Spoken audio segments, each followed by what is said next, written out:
Assalamualaikum warahmatullahi wabarakatuh. Salam jumpa pemirsa TVRI Sumatera Selatan dimanapun Anda berada. Senang sekali saya Arya Kasari kembali hadir menyapa Anda dalam program Dialog Menyongsong Indonesia Maju. Hadirin yang dirahmati Allah Subhanahu wa Ta'ala, pada hari ini tentunya hari yang mulia, kita bersama-sama menyambut datangnya Tahun Baru Islam 1 Muharram 1447 Hijriah. Momentum yang sangat istimewa untuk kita untuk merenung dan bermuhasabah dalam memperbaiki diri. Dan tentunya tema kita hari ini adalah insan yang berakhlakul karimah. Manusia yang memiliki akhlak mulia yang menjadi cerminan iman dan ketakwaan kepada Allah Subhanahu wa Ta'ala. Dan tentu saja sudah hadir narasumber yang begitu spesial di studio TVRI Sumatera Selatan hari ini, yaitu beliau ini merupakan dosen, praktisi, akademisi sekaligus konsultan hukum keluarga dan syariah, yaitu Ibu Dr. Insinyur Haja Herlina ME. Kita sapa terlebih dahulu. Assalamualaikum Ibu. Waalaikumsalam warahmatullahi wabarakatuh. Ibu Herlina, apa kabarnya ini Bu? Alhamdulillah baik. Wow, luar biasa ya, segar sekali ya. Baik, tentunya hari ini juga di momen Tahun Baru Islam 1 Muharram 1447 Hijriah menjadi momentum untuk kita juga turut memperbarui diri ya Bu ya. Baik kita berbicara tema kita pada hari ini mengenai insan yang berakhlakul karimah. Nah, kalau menurut pandangan Islam sendiri, apa sebenarnya Bu yang dimaksud dengan akhlakul karimah? Maksudnya adalah manusia yang diciptakan oleh Allah itu harus dia mempunyai akhlak-akhlak yang mempunyai berkebermanfaatan untuk Allah, untuk penciptanya, kemudian untuk sesamanya, terutama dirinya sendiri, kemudian untuk lingkungannya. Jadi akhlak mulia itu bukan hanya kepada orang lain saja, tapi kepada Allah juga, kemudian kepada semua makhluk hidup yang diciptakan oleh Allah. Kemudian mempunyai kebermanfaatan, terutama kebermanfaatan pada orang lain. Jadi akhlak mulia itu tidak didapatkan dari pelajaran, tetapi bagaimana kita beribadah kepada Allah Subhanahu wa Ta'ala. Bagaimana ketakwaan kita kepada Allah Subhanahu wa Ta'ala. Seperti dalam surat Al-Hujurat ayat 13 bahwa yang paling bertakwa itulah yang paling mulia di sisi Allah. Jadi yang membedakan manusia itu tidak ada ya kecuali iman dan takwanya, betul? Iya, iman dan takwanya. Jadi hubungan antara hubungan kepada Allah, hablum minallah, hubungan kepada manusia, hablum minanas. Jadi berakhlakul karimah. Iya, terlebih dahulu itu harus berhubungan dulu, baik kepada manusia, baru kepada Allah Subhanahu wa Ta'ala. Karena hablum minallah itu akan tercapai apabila kita dengan sesama manusia itu harus berbaik-baik dulu, berbuat baik dulu. Jadi hablum minannas baru didapat nanti hablum minallah secara otomatis. Baik. Nah, kira-kira akhlak seperti apa yang seharusnya diterapkan dalam kehidupan sehari-hari itu untuk menciptakan harmonisasi mungkin ya bersama dengan manusia atau orang-orang di sekitar kita dan lingkungan. Ini kira-kira apa nih Bu? Manusia itu kan diciptakan Allah untuk mempunyai kebermanfaatan atau berguna bagi. Sebenarnya tujuan diciptakan manusia itu di dunia ini adalah sama kayak tujuan hukum Islam. Jadi tujuan hukum Islam itu seperti di Al-Ahkam, Al-Hamsah. Jadi ada 5 tujuan hukum Islam adalah bagaimana kita memelihara agama kita. Agama kita baikkan dulu agama kita, bagaimana kita mencapai dunia akhirat. Kemudian bagaimana kita memelihara daripada jiwa kita. Jadi jiwa secara lahir, batin. Kemudian bagaimana kita memelihara akhlak kita. Bagaimana kita memelihara keturunan kita dan bagaimana kita memelihara harta kita.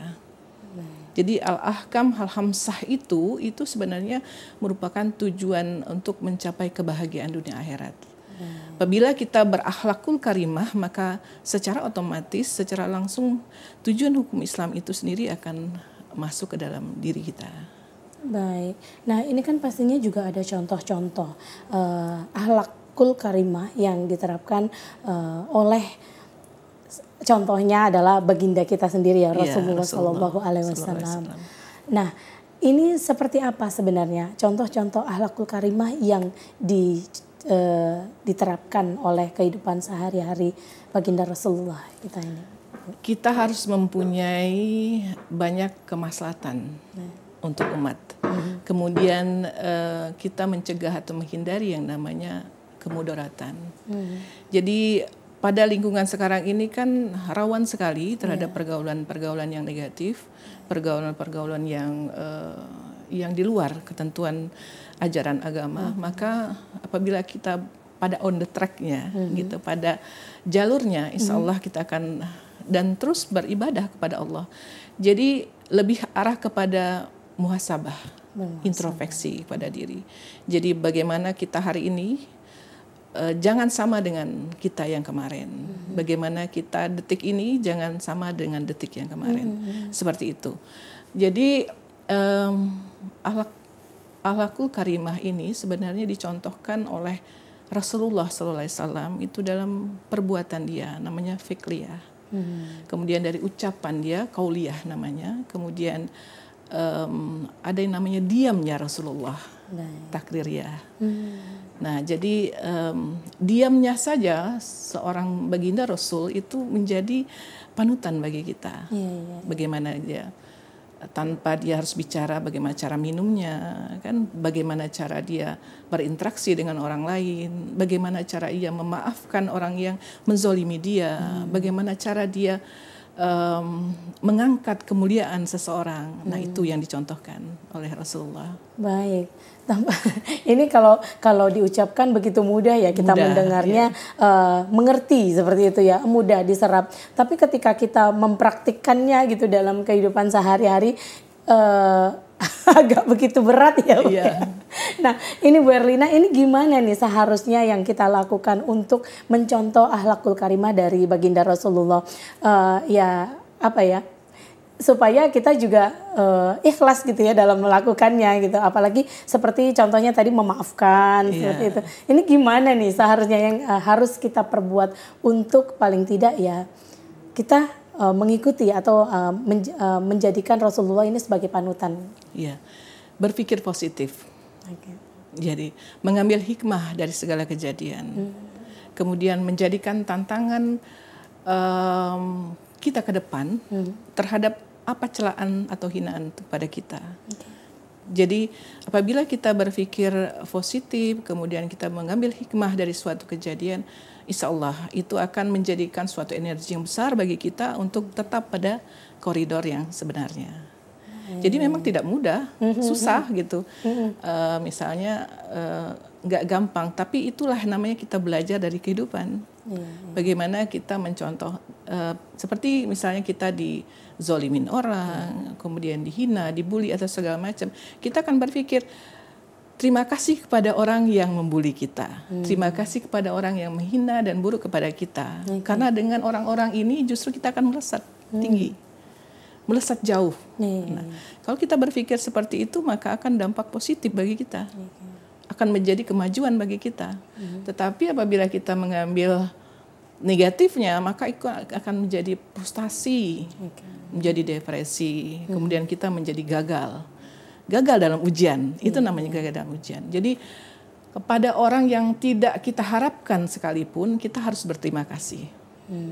Nah, berterima kasih dalam arti ya itu tadi, kita tidak membalas hal keburukan.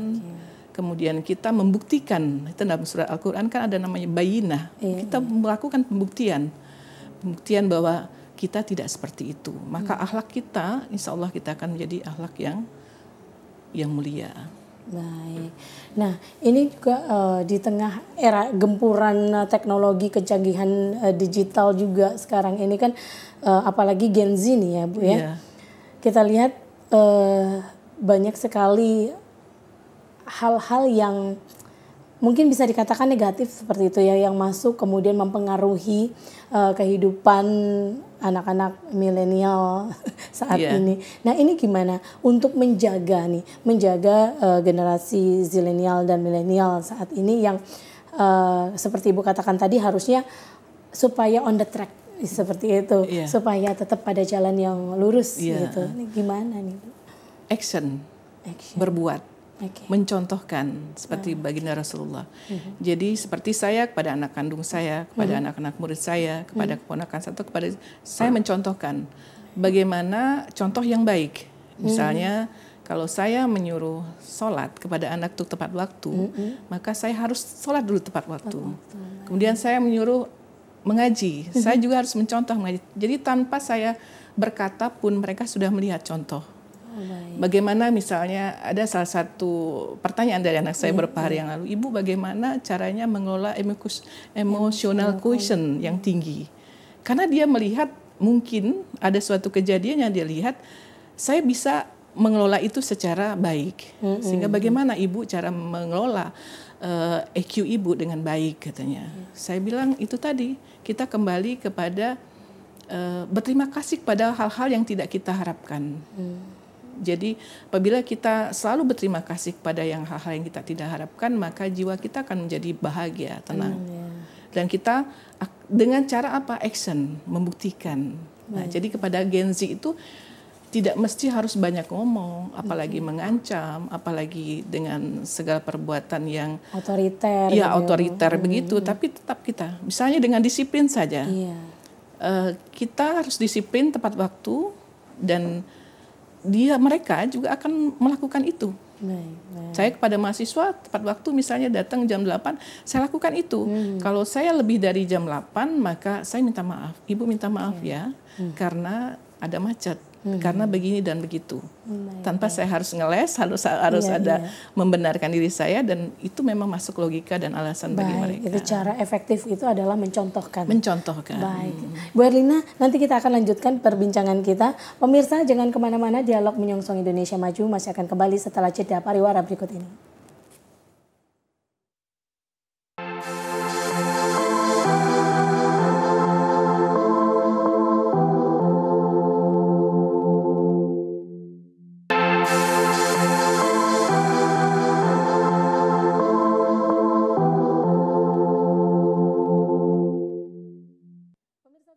Anda masih bersama kami dalam Dialog Menyongsong Indonesia Maju, masih dengan tema kita hari ini, insan yang berakhlakul karimah, tentunya dalam momen 1 Muharram 1447, dan dengan narasumber kita Ibu Dr. Insinyur Hajah Herlina ME, seorang dosen, praktisi, akademisi, sekaligus konsultan hukum, keluarga dan syariah. Kita akan lanjutkan perbincangan kita. Kalau tadi kita membahas mengenai contoh untuk diterapkan kepada generasi zilenial saat ini di tengah kecanggihan teknologi dan serba cepat gini ya Bu ya, serba instan ini. Nah, yang saya ingin tanyakan Bu, ketika kita mencontohkan, kemudian apakah ini bisa serta-merta langsung ditiru oleh misalnya anak kita atau peserta didik kita, karena ini berperang nih ya antara contoh positif dan contoh negatif ya, karena mereka kan di tengah-tengah gempuran era itu sekarang. Nah, ini gimana Bu untuk memberikan pembekalan yang lebih kuat gitu untuk anak-anak Gen Z ini? Saya pilah dulu ya. Iya. Kalau contoh langsung diterapkan dengan contoh yang tidak langsung diterapkan. Kalau contoh yang langsung diterapkan ya kita mudah saja. Berarti satu kali langkah kita lakukan dengan berbuat atau action, maka mereka akan mencontoh. Tetapi kalau misalnya contoh atau yang kita berbuat tidak langsung diterapkan oleh mereka, bagaimana caranya? Dengan memberikan suatu reward, penghargaan. Jadi reward itu tidak mesti dengan materi, tidak mesti dengan gimmick atau gift, tetapi dengan suatu penghargaan. Jadi misalnya saya contohkan saja kepada anak kita, misalnya kita pengennya dia bangun subuh itu jam 5, ternyata dia biasa jam 5:30. Pada waktu dia bangun jam 5 lewat 10, itu sudah antara jam 5 sampai 5:30. Maka kita berikan kecupan misalnya pada anak laki-laki, kita tepuk bahu belakangnya. Terima kasih ya nak, sudah bangun lebih awal dari 5:30. Nah, kemudian cara yang lain dengan cara misalnya kita mengaji setelah subuh di dekat dia. Maka dengan mengaji seperti itu, setelah mengaji kita doakan. Doa itu akan terdengar oleh dia samar-samar kan? Nah, dengan seperti itu. Jadi Satu dengan reward, satu lagi dengan doa. Ya, dengan doa. Jadi itulah selama saya hidup yang alhamdulillah sudah saya terapkan, terutama dalam keluarga saya, dan mereka mendengar. Jadi generasi Z itu susah sekali ya, apalagi dibandingkan generasi milenial. Tetapi bagaimana kita cara approach ke mereka, pendekatan ke mereka, kemudian bagaimana masuk ke dalam dunia mereka. Baik, iya. Dengan kata lain adalah lingkungan keluarga adalah lingkungan yang paling krusial ya, mendominasi, membentuk karakter mereka. Betul. Baik. Jadi dalam lingkungan keluarga itu sudah bagus, maka dia keluarnya juga akan bagus. Ya, mudah-mudahan seperti itu ya. Baik. Berarti ini pemahamannya bukan hanya untuk para generasi zilenial ya, untuk para orang tua juga ya, Bu? Bisa. Nah, kalau untuk para orang tua ini gimana nih, Bu? Ya, para orang tua, kalau kita menghadapi, kan anak-anak tuh ada perempuan, ada laki-laki. Kalau laki-laki mereka tidak mau sering diomelin. Jadi kenapa begitu? Laki-laki itu kan dia mengeluarkan kata atau dalam satu hari itu kan tidak lebih dari 7.000 kata. Sedangkan perempuan itu bisa sampai 20.000 kata. Maka apabila kita terus-terusan menyuruh dengan seperti itu, dia akan malah tidak akan digunakan. Jadi kata misalnya jangan atau tidak itu akan menjadi rekaman di otaknya, itu merupakan perintah bagi dia. Malah dilakukan. Jadi kalau jangan kerjakan itu, maka dia akan kerjakan itu. Beda dengan perempuan. Jadi semuanya ini mau laki-laki mau perempuan, kita harus melakukan dengan kasih sayang. Baik. Intinya adalah kasih sayang itu yang betul-betul dirasakan oleh anak. Nah, Bu, ini ada kolerasinya antara insan yang berakhlakul karimah dengan tema kita pada hari ini yang kebetulan hari ini adalah Tahun Baru Islam. Ini sebenarnya kalau Ibu lihat ini gimana sih, Bu, kolerasinya? Korelasi antara akhlak tema kita ini dengan cara kita menelurkan, membentuk generasi muda yang berakhlakul karimah, atau paling tidak menuju atau mengarah ke sana, maka ada pembaharuan sendiri. Jadi setiap tahun itu kan ada pembaharuan. Nah, mungkin kalau dalam suatu komunitas misalnya ada 1.000, tadinya tahun yang sebelumnya itu cuma 200, maka dengan ada pembentukan satu tahun ini maka akan menjadi mungkin 50% dari situ. Nah, jadi ya kita mencoba semakin banyak generasi muda atau bagaimana kita membentuk diri kita sendiri menjadi berakhlakul karimah, maka itu menjadikan suatu momentum yang target yang baik bagi kita sendiri, seperti itu. Baik. Nah, ini ada nggak sih, Bu, amalan-amalan khusus gitu untuk kita agar menjadi manusia memang yang lebih baik dari tahun sebelumnya gitu ya? Pasti itu kan harapan semua orang di dunia ini gitu ya, Bu. Nah, ini ada nggak, Bu, kalau di Islam, di agama kita, amalan-amalan khusus yang bisa mencetak kita menjadi lebih pribadi yang lebih baik lagi? Sebenarnya satu saja, kita beribadah. Menyembah kepada Allah itu dengan memang benar-benar kita khusyuk. Jadi kan banyak dalil yang melatar belakangi tentang akhlakul karimah ini, seperti saya sebutkan di Ali Imran ayat 110 ya. Bagaimana banyak kaum beriman itu, tetapi banyak juga orang yang fasik. Fasik itu kan orang yang tahu dia mengenai agama, tapi dia tidak menjalankan itu. Kemudian Al-Ahzab itu di surat ke-33 ayat 21. Ya, ini saya bacakan ya. Iya, boleh. Ya, tentang Rasulullah itu sebagai suri tauladan yang baik ya. Jadi qad kana lakum fi Rasulillahi uswatun hasanah liman kana yarjullahi wal yaumil akhir wa dzakrullahi katsira.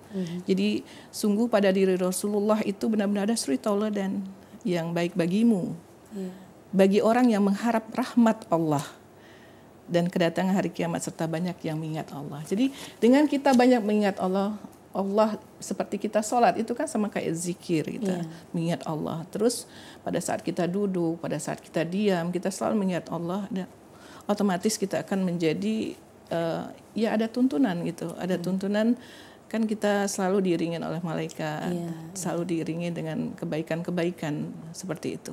Kemudian ada lagi misalnya di dalam Al-Qalam ayat 4 juga itu kan ini juga wa innaka la'ala hulukin kazim. Jadi sesungguhnya engkau benar-benar berbudi pekerti yang agung. Ya. Kemudian ada surat di Az-Zariyat juga ayat 51 ya.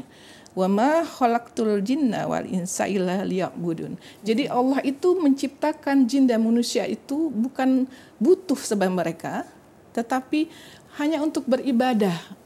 Beribadahlah engkau dan menyembahku padaku. Hanya seperti itu. Jadi kita itu cuma ya beribadah. Beribadah itu dalam arti bukan hanya kita sholat, puasa, zakat, haji atau segala macam untuk beriman pada Allah, tapi kita beribadah berbuat yang baik. Jadi berbuat baik jangan hanya sifatnya teori saja, konsep saja, tapi kita amalkan. Bagaimana dalam kehidupan sehari-hari. Memang berat. Tapi harus belajar, harus diasah. Ibarat seperti pisau, gunting yang memang harus diasah terus, sehingga dia menjadi tajam. Baik. Nah, kalau Bu Herlina sendiri melihat ini tantangan terbesar kita di era saat ini gitu untuk membentuk insan-insan berakhlakul karimah ini apa nih Bu? Kira-kira nih?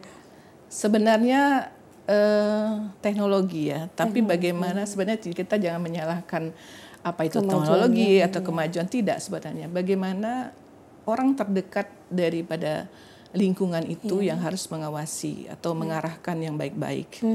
Jadi kalau misalnya di dalam suatu keluarga itu orang tuanya, tidak mesti misalnya ada kedua orang tuanya, mungkin ibunya atau bapaknya yang lebih mengawasi dalam arti bukan otoriter, tetapi mengawasi bagaimana menjadi kawan bagi dia sehingga anak-anak menjadi nyaman untuk bercerita. Sebelum dia bercerita kepada yang lain atau melakukan hal, dia akan izin ke kita atau mungkin bercerita kepada kita. Nah, dengan dia melakukan hal-hal yang baik itu, kemudian kita masuk dengan ibadah-ibadah yang lain, menyuruh dia sholat, puasa, ngaji dan segala macam, maka dia akan menurut dan taat kepada kita. Nah, seperti itu. Jadi sebenarnya tantangannya itu kalau saya bilang tantangannya orang tuanya sendiri. Karena sekarang ini bukan orang tua menjaga anak, tapi anak yang menjaga orang tua sepertinya. Karena begitu banyaknya TikTok, bagaimana banyak ini ya, bagaimana kita, semua memang kita harus pelajari. Karena kita tidak boleh kalah dengan teknologi. Tapi bagaimana kita mempelajari itu, kita menyaring. Ini yang tidak boleh untuk anak kita. Ini tidak boleh untuk generasi ini. Ini tidak boleh untuk diterapkan seperti itu. Baik. Ini selain tantangan di era digital saat ini ya, media sosial itu tadi ya Bu ya. Kemudian juga ada tantangan yang bersifat konflik ini Bu. Konflik seperti yang saat ini kita sering lihat ya. Dan kita rasakan juga ini konflik-konflik di antara negara-negara Timur Tengah ini. Ini kan ada nggak sih Bu nanti dampaknya terhadap krisis moral, krisis ekonomi, semua krisis lah ya, multiplier effect kayaknya. Pasti ada. Ini gimana nih Bu, kita sebagai umat Islam? Iya, pasti ada. Sebenarnya mawas diri saja. Kita mawas diri aja.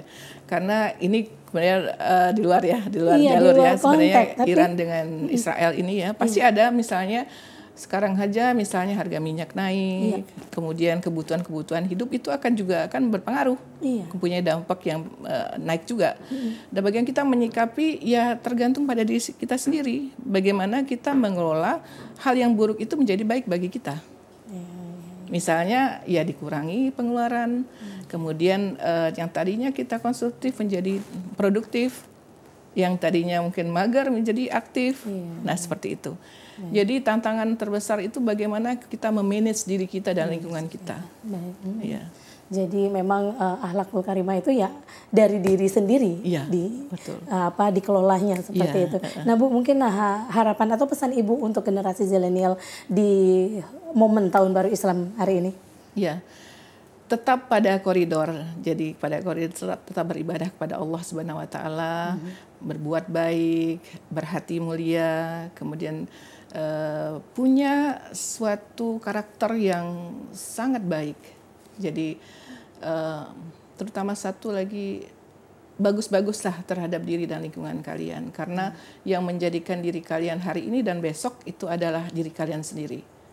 saja. Baik, wah, luar biasa ya, tidak terasa 30 menit kita udah ngobrol Bu Herlina. Terima kasih atas kehadirannya di studio TVRI Sumatera Selatan hari ini, dan semoga tayangan ini memberikan manfaat luas bagi pemirsa TVRI Sumatera Selatan dimanapun Anda berada. Akhirnya saya Arya Kasari mewakili kerabat kerja Dialog Menyongsong Indonesia Maju yang bertugas undur diri. Sampai jumpa. Wassalamualaikum warahmatullahi wabarakatuh. TVRI, media pemersatu bangsa. Waalaikumsalam. Terima kasih.